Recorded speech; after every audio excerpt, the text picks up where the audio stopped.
La clase de hoy estudiaremos a la tripanosomiosis, que es una enfermedad parasitaria causada por un protozoario y que es transmitida por un vector. Es la segunda parasitosis transmitida por vector de las tres que veremos.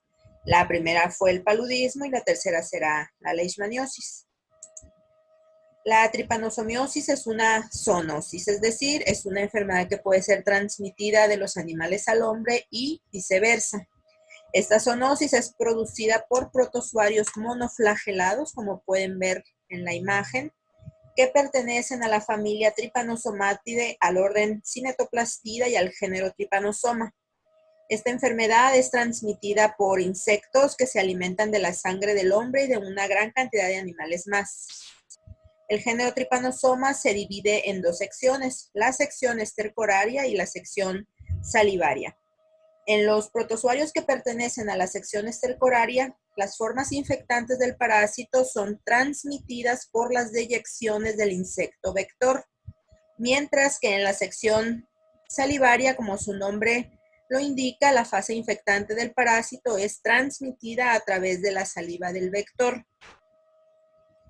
Trypanosoma cruzi es el representante de la sección estercoraria, mientras que el complejo Trypanosoma brucei, integrado por dos especies, gambiense y rhodesiense, forman parte de la sección salivaria.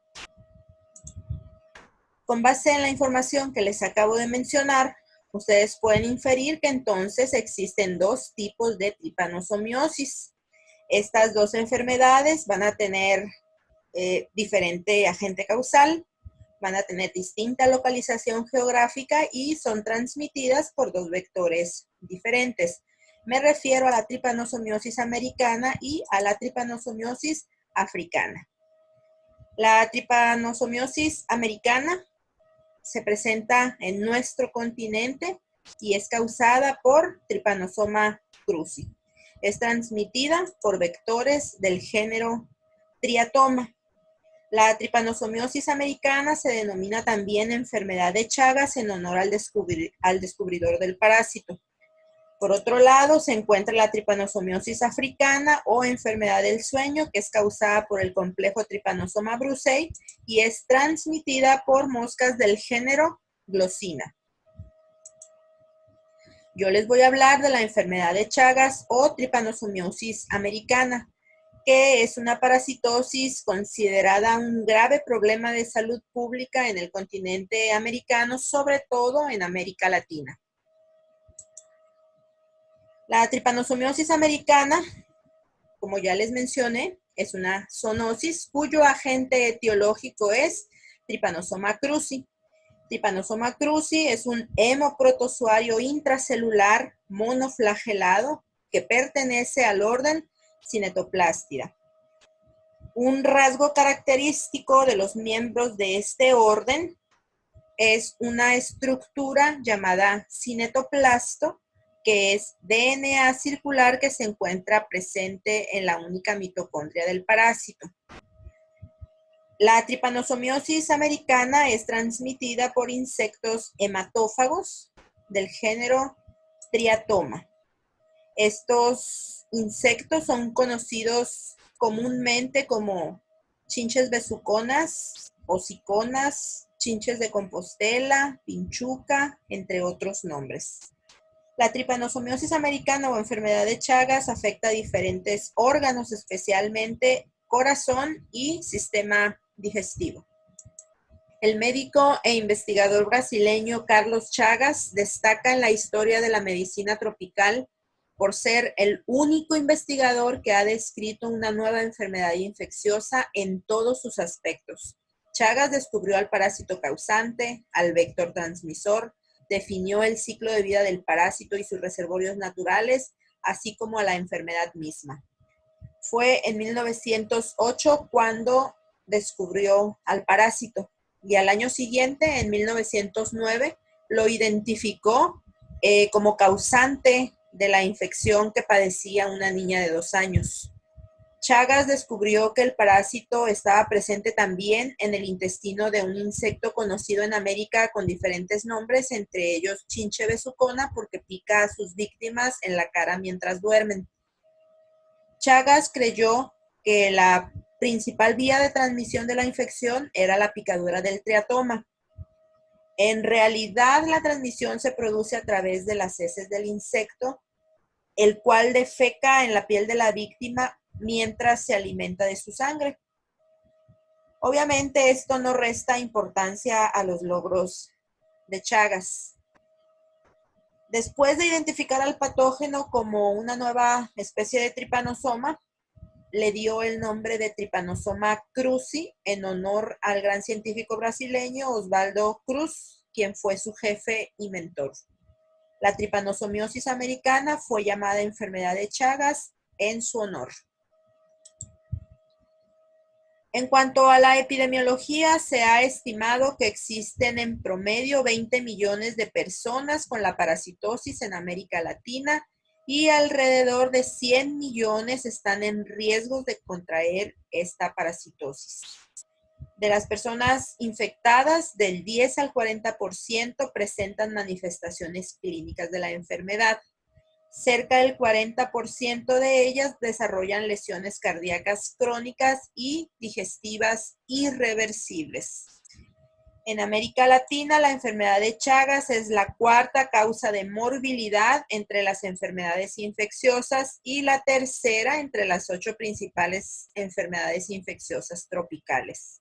Se calcula una incidencia de 200,000 nuevos casos por año, con 50,000 muertes en nuestro continente.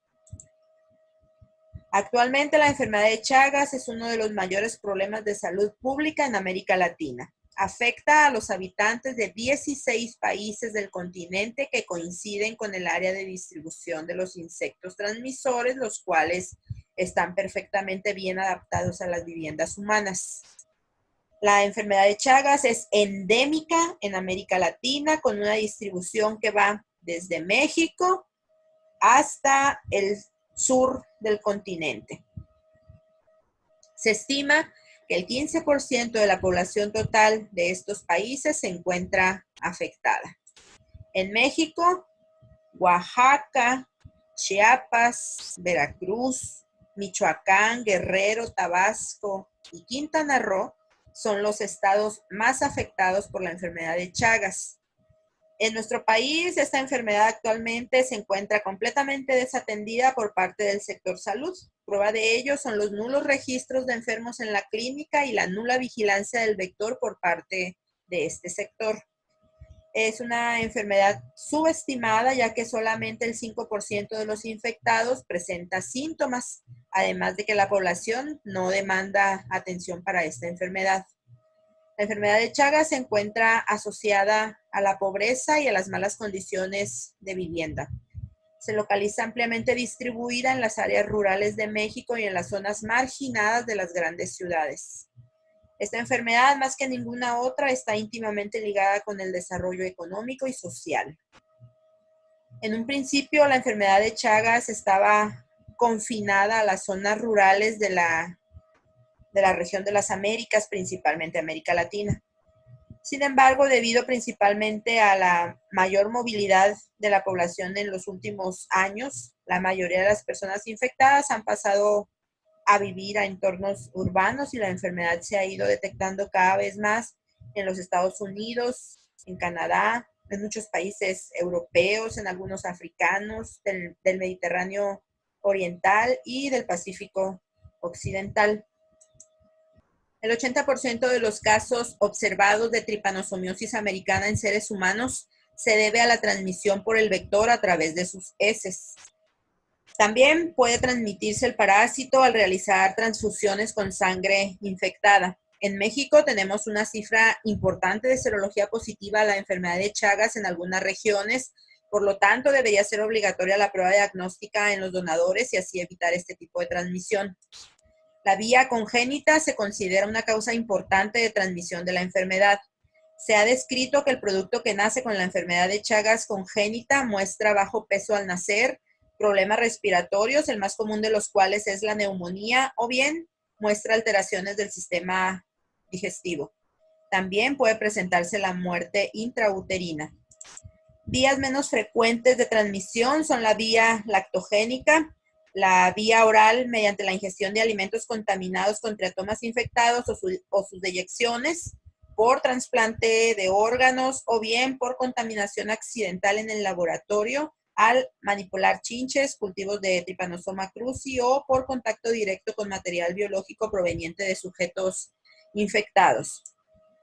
La presencia del vector está asociada a climas cálidos y húmedos, y si ustedes observan los dos mapas y los comparan, van a ver que la distribución de la enfermedad y la distribución del vector coinciden perfectamente bien la una con la otra. La distribución del vector se encuentra sobre todo en zonas marginadas, donde las condiciones de las viviendas presentan todas las características idóneas para albergar a los vectores de la enfermedad de Chagas. Los refugios del vector son, por ejemplo, las grietas o los huecos que existen en las paredes de adobe, en las paredes de madera, en los techos de palma, así como en estructuras exteriores como gallineros, corrales y almacenes que se encuentran en zonas rurales y suburbanas. Normalmente los triatomas permanecen ocultos durante el día y entran en actividad por la noche para alimentarse de la sangre de mamíferos, entre ellos los humanos. En general, pican en zonas expuestas de la piel como la cara, principalmente en las ventanas nasales, las comisuras de la boca o el ángulo palpebral. La transmisión se facilita por el hábito del vector de deyectar inmediatamente después de alimentarse y defecar cerca de la picadura. Los parásitos penetran en el organismo cuando la persona picada se frota instintivamente y empuja las heces hacia la picadura, hacia los ojos, la boca o alguna lesión cutánea abierta. También el mismo vector podría arrastrar al parásito con sus patas hacia esos sitios. El vector domiciliario común en el cono sur del continente es Triatoma infestans. En México tenemos varias especies de triatomas. Las de mayor importancia son Triatoma pallidippenis, Triatoma barberi y Rotmius prolixus. Originalmente Trypanosoma cruzi solo afectaba a los animales salvajes. Fue después cuando se propagó a los animales domésticos y a los seres humanos. A causa del gran número de animales domésticos y silvestres que sirven de reservorio a este parásito en América y que pueden albergarlo durante mucho tiempo, es difícil la erradicación de la enfermedad. En vez de buscar el control de la enfermedad por el lado del reservorio, los objetivos de control consisten en eliminar la transmisión y lograr que la población infectada y enferma tenga acceso temprano a la asistencia sanitaria. Trypanosoma cruzi presenta tres fases principales en su ciclo de vida, que son el tripomastigote, el amastigote y el epimastigote. El ciclo de vida se va a llevar a cabo en dos hospederos, el vector invertebrado y un hospedero vertebrado. El tripomastigote existe en dos formas, como tripomastigote sanguíneo y como tripomastigote metacíclico. Las fases principales del parásito se van a distinguir por su forma y por la posición que guarda el cinetoplasto en relación al núcleo. El extremo anterior del parásito va a estar definido por el flagelo. El tripomastigote tiene al cinetoplasto en el extremo posterior, mientras que el cinetoplasto en el epimastigote se encuentra localizado en una posición anteronuclear. El tripomastigote sanguíneo o metacíclico es fusiforme y tiene un flagelo y una membrana ondulante que cubre casi todo el cuerpo del parásito. El epimastigote, que también es fusiforme, tiene también un flagelo y una pequeña membrana ondulante. El amastigote, por su lado, es redondeado y en él no se observa el flagelo.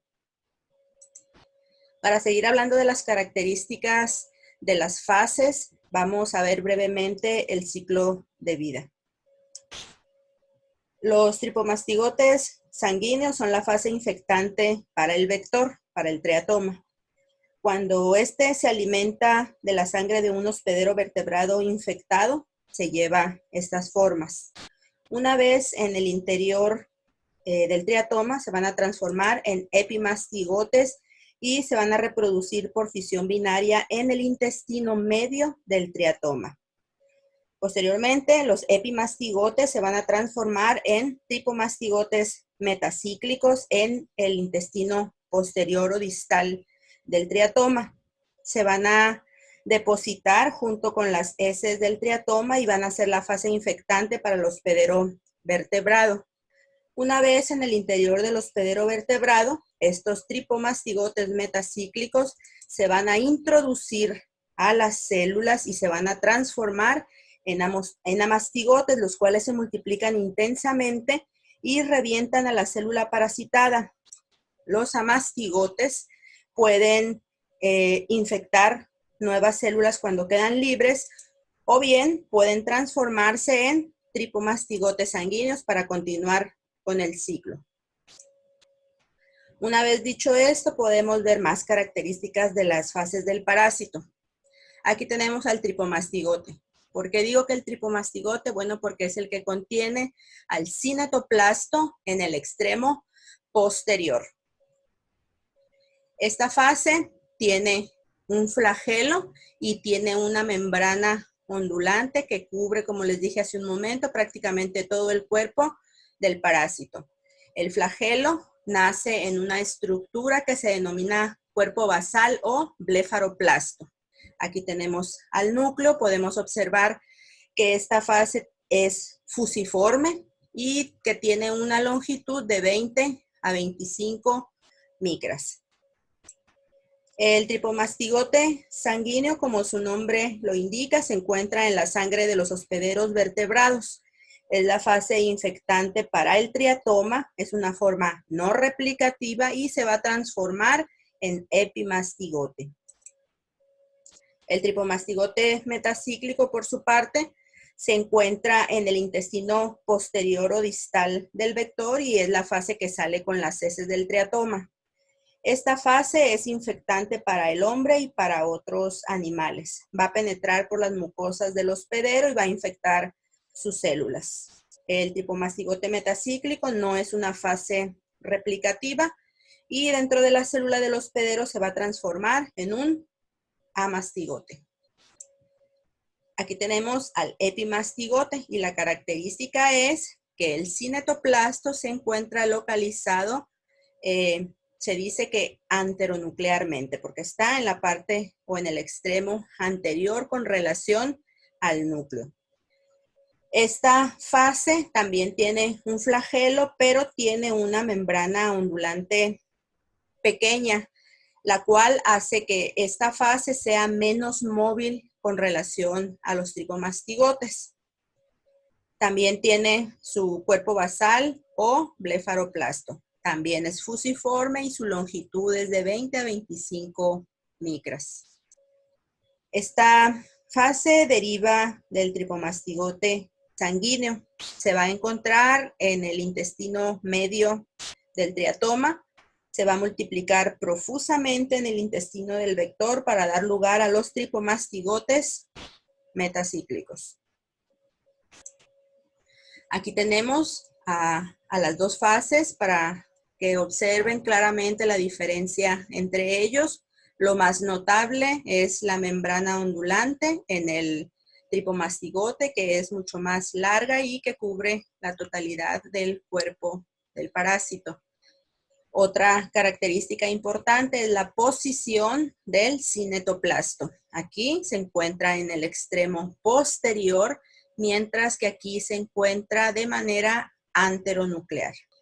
Así es como se ven en realidad las fases de tripomastigote y epimastigote en una tinción. Vemos la posición posteronuclear del cinetoplasto en el tripomastigote y la localización anteronuclear en el epimastigote. Estas son diferentes tinciones, pero de solamente tripomastigotes sanguíneos podemos ver a los glóbulos rojos y nuevamente el núcleo del parásito y el cinetoplasto en el extremo posterior Se ve aquí, por ejemplo, claramente la membrana ondulante del tripomastigote. Estas son tinciones de epimastigotes que se recuperaron del intestino medio de los triatomas. Nuevamente vemos al cinetoplasto localizado en el extremo anterior del parásito con relación al núcleo, es decir, en localización anteronuclear. El amastigote es una fase intracelular y es la única forma replicativa en los vertebrados, ya que los tripomastigotes no son capaces de multiplicarse en la sangre. Sabemos ya que el amastigote deriva de un tripomastigote metacíclico. Este tiene una forma esférica y mide alrededor de 2 micras de diámetro. En esta imagen observamos a los amastigotes en el interior de las células. Las células que son preferentemente infectadas por este parásito pueden ser las células fagocíticas o las células musculares, aunque hay una amplia variedad de células que pueden ser infectadas. Como pueden observar, el amastigote se va a reproducir al interior de la célula de manera intensa, formando verdaderos nidos de amastigotes al interior de estas células, a las cuales puede reventar por la gran cantidad de parásitos. Debido a que Trypanosoma cruzi se divide en los dos hospederos de manera asexual, no podemos hablar de un hospedero definitivo y de uno intermediario. Por eso es que hablamos de un hospedero vertebrado y de uno invertebrado, que es el insecto transmisor o vector. Ahora sí, vamos con el ciclo biológico. El ciclo de Trypanosoma cruzi se inicia cuando un triatoma succiona tripomastigotes sanguíneos de un hospedero vertebrado infectado. Estos tripomastigotes sanguíneos se van a transformar en epimastigotes en el intestino medio del vector. Luego, el epimastigote se va a multiplicar asexualmente por fisión binaria.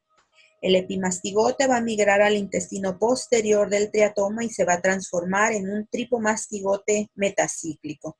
Estos tripomastigotes metacíclicos se van a eliminar con las heces y son la fase infectante para el hospedero vertebrado. Entonces, los tripomastigotes metacíclicos van a penetrar al hospedero. Van a infectar las células, principalmente las musculares, las fagocíticas y otras. Se van a transformar en amastigotes, los cuales se van a multiplicar al interior de la célula extensamente por fisión binaria. El amastigote intracelular puede diferenciarse dentro de la célula a tripomastigote y mecánicamente puede provocar la lisis celular y su liberación a la circulación sanguínea. Los amastigotes también pudieran romper a la célula debido a su gran cantidad, volver a invadir células o bien transformarse rápidamente en tripomastigotes en la circulación, diseminarse por todo el organismo vía sanguínea, pudiendo invadir cualquier célula nucleada. El ciclo biológico se va a completar cuando el triatoma se alimente de la sangre del hospedero con tripomastigotes sanguíneos y adquiera al parásito. Aquí tenemos el ciclo completo de Trypanosoma cruzi en los dos hospederos, el hospedero vertebrado y el hospedero invertebrado. Vemos que el triatoma infectado deposita tripomastigotes metacíclicos junto con sus heces. Estos van a penetrar al hospedero vertebrado, van a invadir las células, se van a transformar en amastigotes y se van a reproducir intensamente por fisión binaria. Estos amastigotes pueden reventar a la célula, quedar libres e infectar nuevas células o bien transformarse rápidamente en tripomastigotes sanguíneos para diseminarse e infectar células de otros tejidos. También los amastigotes intracelulares pueden diferenciarse al interior de la célula en tripomastigotes y estos mecánicamente van a romper a la célula para entrar a la circulación, diseminarse e infectar nuevas células. Cuando los tripomastigotes se encuentran en la sangre, pueden ser succionados por los triatomas cuando estos se alimentan. Una vez en el intestino medio del vector, se transforman en epimastigotes que se reproducen por fisión binaria. Luego avanzan al intestino posterior o distal del triatoma, se transforman en tripanosomas metacíclicos que van a salir con las heces del triatoma para continuar con el ciclo. Aún no se conocen a ciencia cierta los mecanismos de daño de Trypanosoma cruzi. Se cree que el daño principal está mediado por el daño directo que produce el parásito al invadir a las células del hospedero con el consecuente proceso inflamatorio localizado. Sabemos que el tripomastigote metacíclico ingresa por las mucosas, se introduce a las células fagocíticas, también a las musculares, adiposas, epiteliales, etc. Se multiplica como amastigote. Este puede madurar a tripomastigote que rompe a la célula y provoca daños inflamatorios. Se pueden causar daños irreversibles en los órganos afectados, sobre todo en corazón y órganos del sistema digestivo como esófago y colon. Con el tiempo, las zonas afectadas se van a ver extendidas y las células del sistema nervioso periférico encargadas de inervar a estos órganos también se van a ver comprometidas, lo cual va a conducir a alteraciones que se observan en la fase crónica de la enfermedad. La miocarditis chagásica crónica es consecuencia de una fibrosis progresiva en el miocardio con escasa presencia del parásito, pero que es de larga persistencia, debido a que el parásito evade la respuesta inmunológica, ya que cambia sus proteínas de superficie. A esto se le llama variación antigénica. Las lesiones del tubo digestivo están relacionadas con grados diversos de destrucción de células nerviosas y también con procesos inflamatorios a nivel local. El periodo de incubación de la enfermedad de Chagas varía de 4 a 2 semanas aproximadamente. La enfermedad tiene 3 fases, que son la fase aguda, la fase subclínica, que también se conoce como silenciosa o indeterminada, y una fase de tipo crónico. En la fase aguda se observa una infección activa. Esta es la forma más grave, sobre todo en los niños, en los cuales puede causarse la muerte debido a alteraciones del sistema nervioso central, como por ejemplo encefalitis, que en el 50% de los casos es letal. También podría observarse algún trastorno cardíaco como la miocarditis. En la enfermedad aguda se pueden encontrar parásitos en la circulación sanguínea 4 a 6 meses después de la infección. Sin embargo, la presencia del parásito en la sangre va a ser más intensa durante el primer mes. 1 de cada 30 individuos infectados va a desarrollar la fase aguda. Ahora vamos con la fase subclínica, que ya dijimos que también se conoce como indeterminada, la cual es silenciosa, es decir, es asintomática y puede estar latente en el individuo de 10 a 30 años. En esta fase, la presencia de parásitos circulantes es muy rara. Generalmente se descubre esta enfermedad de manera accidental, porque los individuos sí generan anticuerpos específicos contra Trypanosoma cruzi y por lo tanto van a mostrar una serología positiva. 60% de las personas infectadas se van a mantener en esta fase subclínica. En la fase crónica, esta se va a desarrollar después de 10 a 30 años y se observarán alteraciones sobre todo de tipo cardíaco, de esófago y de colon. Se ha estimado que del 30 al 40% de las personas infectadas van a desarrollar esta fase. Alrededor del 30% de estas van a presentar fallas cardíacas, el 10% aproximadamente presentará alteraciones crónicas digestivas como agrandamiento de esófago o de colon y 3% va a presentar alteraciones de tipo neurológico. Con el tiempo, la infección puede causar muerte súbita por arritmias cardíacas o insuficiencia cardíaca progresiva, como consecuencia de la destrucción del músculo cardíaco y de sus inervaciones. Durante la fase crónica no se observa al parásito en sangre, ya que este permanece oculto principalmente en el músculo cardíaco y digestivo. El chagoma de inoculación pues va a ser una reacción inflamatoria que se va a presentar en el sitio de inoculación. Además, en esta fase pueden presentarse fiebre, dolor de cabeza, agrandamiento de ganglios linfáticos, palidez, dolores musculares, dificultad para respirar, dolor abdominal o torácico, taquicardia, esplenomegalia, entre otros. Durante la fase crónica se va a observar miocarditis, cardiomiopatía, fallas cardíacas congestivas. A nivel digestivo se va a presentar un crecimiento exagerado de las vísceras, como un megaesófago o megacolon. También hay agrandamiento de corazón, a lo cual se le llama cardiomegalia, y también puede haber síndrome megahepático. Debido a que Trypanosoma cruzi se encuentra en la circulación sanguínea durante la fase aguda, las técnicas de laboratorio se basan en la utilización de una muestra de sangre para detectarlo. Con esta muestra de sangre se puede realizar un frotis o una gota gruesa, se puede hacer una tinción y observar la morfología característica de los tripomastigotes. También se puede inocular esa sangre en animales de experimentación o hacer un hemocultivo en el medio NNN.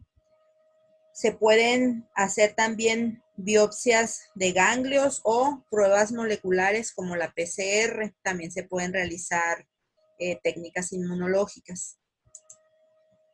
La prueba de referencia para el diagnóstico de la enfermedad de Chagas en su fase aguda es el genodiagnóstico. El genodiagnóstico consiste en utilizar triatomas no infectados que serán colocados sobre el antebrazo del paciente durante unos 20 a 30 minutos para que se alimente de su sangre. Hay que recordar que la picadura del triatoma es indolora. Los insectos se van a mantener en el laboratorio y a los días 7, 14 y 30, después de haberlos alimentado con la sangre del sujeto sospechoso, se van a efectuar observaciones de las heces del triatoma bajo el microscopio para buscar al parásito. La utilidad de esta prueba es mucho mayor durante la fase aguda, ya que es cuando hay una parasitemia importante. A fin de realizar un diagnóstico en la fase indeterminada o en la fase crónica, se pueden aplicar métodos inmunológicos de tipo serológico, porque recuerden que les mencioné que los individuos infectados, aunque tengan muy bajos niveles de parásitos en sangre, pues generan una respuesta inmunológica y producen anticuerpos específicos contra el parásito. Las técnicas serológicas más utilizadas son la hemaglutinación indirecta, la prueba de ELISA, la inmunofluorescencia y la inmunodetección en soportes sólidos, que es el Western blot. Todas estas técnicas inmunológicas también se pueden utilizar en la fase aguda. El Nifurtimox es el fármaco más eficaz en los casos agudos y crónicos tempranos. Su mecanismo de acción es la inhibición del desarrollo intracelular del parásito. El benzimidazol se ha prescrito también con éxito para el tratamiento de la enfermedad. Ambos fármacos van a ser más eficaces cuando se administren al inicio de la infección, es decir, durante la fase aguda. Su eficacia va a ir disminuyendo conforme avance el tiempo de la infección. La profilaxis tiene que ver con el control vectorial. Este es el método más útil para prevenir la enfermedad de Chagas en América Latina. La detección del parásito en la sangre de los donadores sería muy importante para prevenir la infección por transfusiones sanguíneas o en el trasplante de órganos. La detección y el tratamiento de niñas y mujeres en edad de procrear que estén infectadas es fundamental para evitar la transmisión por vía congénita. Mejorar la vigilancia epidemiológica por parte del sector salud y el tratamiento de los sujetos infectados también es fundamental para evitar los desenlaces fatales que produce esta enfermedad.